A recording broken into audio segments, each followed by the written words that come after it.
makes a company's management team so successful? Well, to get some detail on that, Juliet caught up with Lawrence Lam.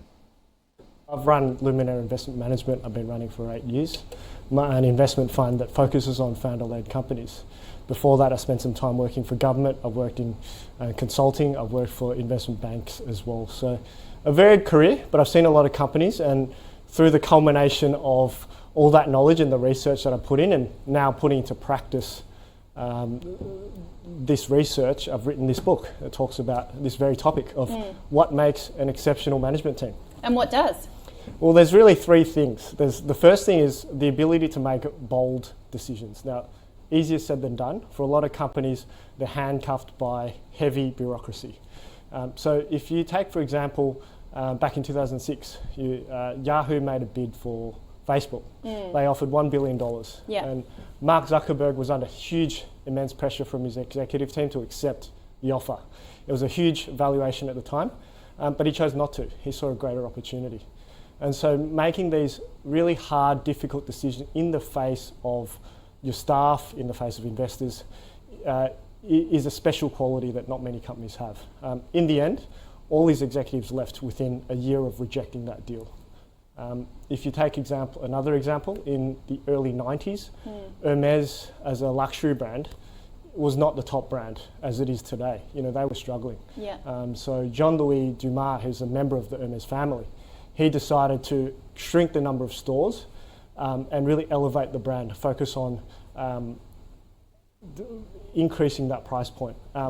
It was a huge risk at the time, but it played out over decades.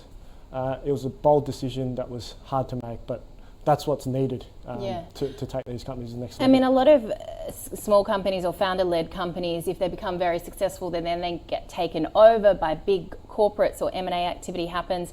What sort of sets apart, though, that sort of, I guess, the fact that it really is your baby and you're growing it from the ground up? It's an element of psychological ownership, is what I term it in the book. Psychological ownership can manifest in different ways in different people. One example is when I interviewed Jack Gance from Chemist Warehouse. He's a guy in his 70s, but the attention to detail, because he owns the business, is amazing. He's looking at weekly sales reports on every single store. He knows the counterparts of his suppliers, not just at the top level, but down the line.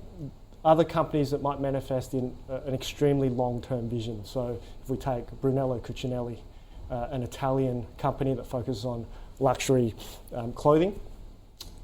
They have a beautiful factory in rural Italy. They spend a lot of money on it. They repair clothes. These are not things that they do to make immediate profit. But over time, they built such a huge following and brand that it has led to this sensational success. We talk a lot as well about, I guess, some of the traits here of long-term business success, because a lot of companies that start potentially don't always make it the whole way, and a lot of small businesses in particular can flounder. What in your view is some of the grassroots of long-term success? Well, it's interesting. If you look at US companies, for example, they have a different business culture. They like to create and flip. If you look at, say, in Europe and Asia, they're dynastic and they're generational companies they hold. And a big part of it comes from that psychological ownership I mentioned. And when your name is on the logo of the company, it makes a huge difference psychological wise. And we see that play out. Over time, these brands, they build more than a company, it's a movement. So if we take, for example, Lululemon, which was a founder-led company, they attached themselves not just to selling activewear, but actually the movement of health and wellness and yoga. If you look at Lego, one of the world's largest privately owned companies, they faced immense challenge in the early 2000s, but they reinvented themselves to be about physical play and in direct opposition to digital devices that kids have. But they incorporated that, but they still made it their mission to be about physical play. So that level of influence, that psychological ownership, is what separates those types of businesses from the ordinary. I mean, every company starts off as founder-led, but not many make it through the generations. You talk in your book about as well about Siemens and its turnaround. What do we learn from when companies almost are on the brink of collapse and then manage to make a comeback? It takes bold decisions.